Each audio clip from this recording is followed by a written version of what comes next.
दोस्तों, हमारा चेहरा हमारे शरीर के लिए आईने की तरह काम करता है। इसलिए जब भी हमारे शरीर के अंदर कोई गड़बड़ी होती है तो वो हमारे चेहरे पे कालापन, दाग धब्बे और पिंपल्स के रूप में साफ साफ दिखाई पड़ने लगता है। जैसे कि चेहरे पे छोटे बड़े पिंपल्स का होना, पिंपल्स अचानक से पूरे चेहरे पे फैल जाना, एक ही जगह पे बार बार पिंपल्स आना और लाख कोशिश करने के बावजूद पिंपल्स खत्म होकर चेहरे पे वापस आ जाना कहीं न कहीं इस बात की तरफ इशारा करता है कि प्रॉब्लम सिर्फ बाहर ही नहीं बल्कि शरीर के अंदर भी है, जो कि पिंपल्स को जड़ से खत्म नहीं होने दे रहा। इसलिए जरूरी है कि अगर आप सच में पिंपल्स को खत्म करना चाहते हैं तो आपको समझना होगा कि पिंपल्स की प्रॉब्लम को सिर्फ चेहरे पे कुछ लगाकर पूरी तरह से ठीक नहीं किया जा सकता, क्योंकि पिंपल्स की प्रॉब्लम में चेहरे पे लगाए जाने वाले नुस्खे के साथ साथ खान पान और कुछ गलत तरीकों पे भी कंट्रोल करना बहुत जरूरी होता है। इसलिए मैंने पिंपल्स की प्रॉब्लम को पूरी तरह से खत्म करने के लिए 5 से 6 वीडियो बनाने का इरादा किया है, जिसमें हम पिंपल्स की शुरुआत से लेकर पिंपल्स के दाग धब्बे तक को किस तरीके से ठीक किया जा सकता है उस बारे में बात करेंगे। और ये वीडियो हमारे उस सीरीज की पहली वीडियो यानी पार्ट 1 है, जिसमें हम जानेंगे कि एक ही जगह पे बार बार पिंपल्स क्यों आते हैं और इसे किस तरीके से रोका जा सकता है। आने वाले नेक्स्ट वीडियो यानी कि पार्ट 2 में हम जानेंगे कि पिंपल्स की प्रॉब्लम में हमें क्या खाना चाहिए और क्या नहीं खाना चाहिए। पार्ट 3 में हम जानेंगे कुछ ऐसी गलतियों के बारे में जो कि पिंपल्स को बद से बदतर बना देती है और हमें पता भी नहीं होता। पार्ट 4 यानी चौथी वीडियो में हम पिंपल्स को खत्म करने के लिए चेहरे पे लगाए जाने वाले कुछ सबसे असरदार घरेलू नुस्खे और क्रीम के बारे में जानेंगे। और फाइनली पार्ट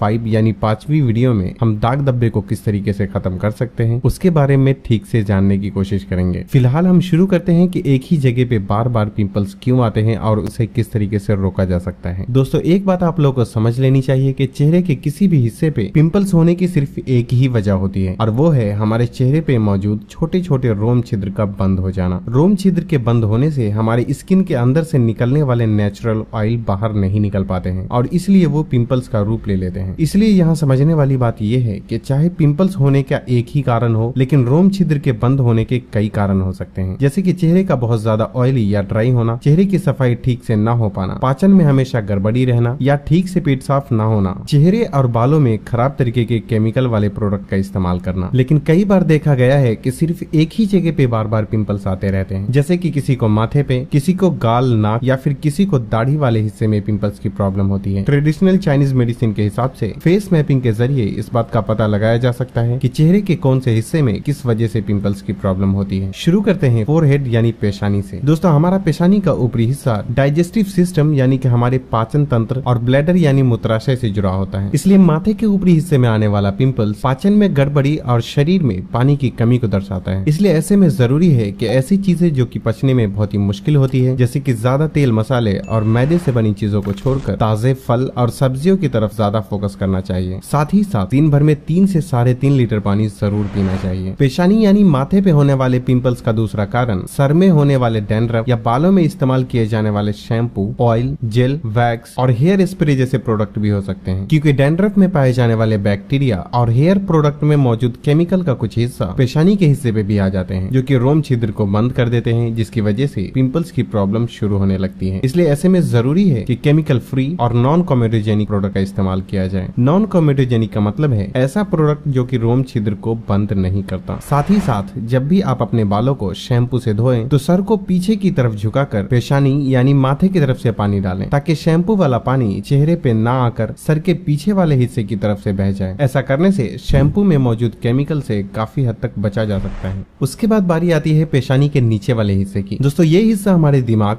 पाचन और वेस्कुलर सिस्टम से जुड़ा होता है। इसलिए पेशानी के नीचे वाले हिस्से पे आने वाला पिंपल्स स्ट्रेस, डिप्रेशन और नींद की कमी को दर्शाता है। इसलिए जरूरी है कि रात को जल्दी सोएं और 6 से 8 घंटे की अच्छी नींद जरूर लें। थोड़ी एक्सरसाइज और मेडिटेशन भी करें और अगर आप मुस्लिम हैं तो नमाज कायम जरूर करें, क्योंकि नमाज एक फर्ज इबादत होने के साथ साथ स्ट्रेस और डिप्रेशन को दूर करने में भी बहुत मदद करता है।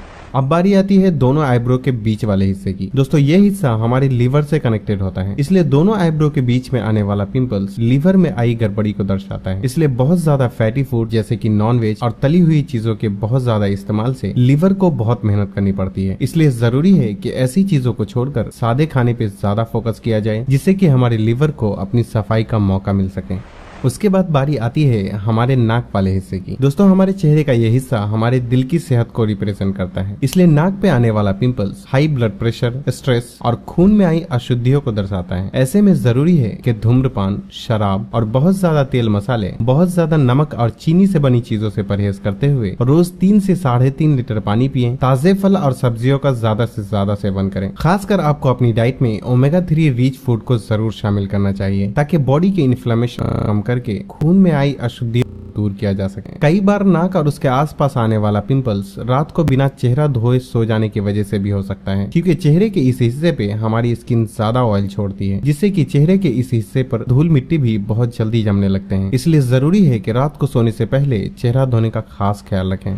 उसके बाद नंबर आता है हमारे चेहरे के चीक यानी गाल वाले हिस्से का। ये हिस्सा हमारे लंग्स और लिवर से कनेक्टेड होता है, इसलिए गालों पे आने वाला पिंपल्स, एलर्जी, लंग्स, लिवर और पाचन में आई गड़बड़ी को दर्शाता है। इसलिए ऐसे में जरूरी है कि जो चीजें लीवर और फेफड़े पे ज्यादा जोर डालती है उससे परहेज करना चाहिए, जैसे कि धूम्रपान, तंबाकू और शराब को पूरी तरह बंद करने के साथ साथ डेयरी प्रोडक्ट, शुगर और फैटी फूड जहाँ तक हो सके कम से कम ही सेवन करना चाहिए। और फेफड़े की अच्छी सेहत के लिए पोल्यूशन से भी बचना बहुत जरूरी होता है, इसलिए ज्यादा धूल मिट्टी और पोल्यूशन वाली जगह पे जाते वक्त पोल्यूशन मास्क का इस्तेमाल जरूर करना चाहिए। लोअर चीक यानी हमारे चेहरे के निचले गाल वाला हिस्सा मुंह से भी लिंक्ड होता है, इसलिए गाल के निचले वाले हिस्से में आने वाला पिंपल दांतों और मसूरों में जमी गंदगी को दर्शाता है। इसलिए जरूरी है कि मुंह की सफाई का भी खास ख्याल रखा जाए। दोनों साइड वाले गालों पे आने वाले पिंपल्स के पीछे का कारण गंदे तकिए के कवर भी हो सकते हैं। शायद आपको सुनकर थोड़ा अजीब लग रहा होगा, लेकिन रात को सोते समय सर में मौजूद तेल और बैक्टीरिया बालों से तकिए पे और तकिए से आपकी गालों के स्किन पर ट्रांसफर होकर एक्नी पिंपल्स को जन्म देते हैं। इसलिए जरूरी है कि 3 से 4 दिन या फिर हफ्ते में कम से कम एक बार तकिए के कवर की सफाई जरूर करनी चाहिए। उसके बाद बारी आती है कान वाले हिस्से की। ये हिस्सा हमारे किडनी से जुड़ा होता है, इसलिए कानों पे निकलने वाला पिंपल्स किडनी में आई गड़बड़ी और खून में आई गंदगी को दर्शाता है। इसलिए ऐसे में जरूरी है कि शराब, बाहर के जंक फूड और पैकेट में मिलने वाली चीजों से परहेज करते हुए पानी पीने की लिमिट को पूरा करने का खास ख्याल रखना चाहिए। कई बार कान के आसपास के हिस्से में आने वाला पिंपल्स मोबाइल पे बहुत ज्यादा देर तक बात करने की वजह से भी हो सकता है।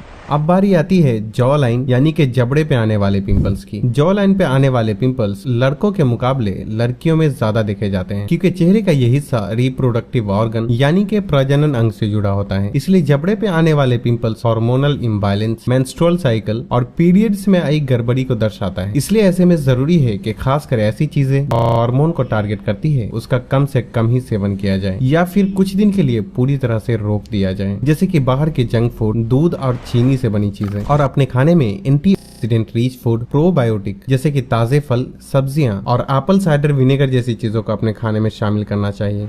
उसके बाद बारी आती है दाढ़ी और मुंह के आसपास के हिस्से की। दोस्तों हमारे चेहरे का ये हिस्सा छोटी आंत और रिप्रोडक्टिव ऑर्गन को रिप्रेजेंट करता है, इसलिए इस जगह पे आने वाला पिंपल्स अपचन, कब्ज और हार्मोन में आई असंतुलन को दर्शाता है। इसलिए ऐसे में जरूरी है कि ऐसी चीजें जो कि आंतों में चिपकती है और कब्ज पैदा करती है उससे दूर ही रहा जाए, जैसे कि मैदे से बनी चीजें और बहुत ज्यादा तेल मसाले वाली चीजें। साथ ही साथ हाई फाइबर फूड को अपनी डाइट में शामिल करना चाहिए ताकि पाचन को बेहतर बनाया जा सके, जैसे कि ब्राउन राइस, ओट्स, मटर, ब्रोकली, गाजर और सेब जैसी चीजें। दोस्तों कई बार एक ही जगह पे बार बार पिंपल्स होने का कारण पिंपल्स को लगातार फोड़ते रहना भी हो सकता है, क्योंकि पिंपल्स को फोड़ने से वो बाहर फूटने के साथ साथ अंदर भी फूटता है, जिससे बाहर मौजूद बैक्टीरिया आसानी से स्किन के अंदर प्रवेश करके मल्टीप्लाई होने लगता है, जिससे पिंपल्स आसपास के हिस्से में भी फैलने लगता है। और इतना ही नहीं, पिंपल्स होने के और भी बहुत सारे कारण हो सकते हैं जो कि एक ही वीडियो में बता पाना बिल्कुल भी मुमकिन नहीं है। इसलिए आने वाले इस वीडियो के दूसरे पार्ट में हम जानेंगे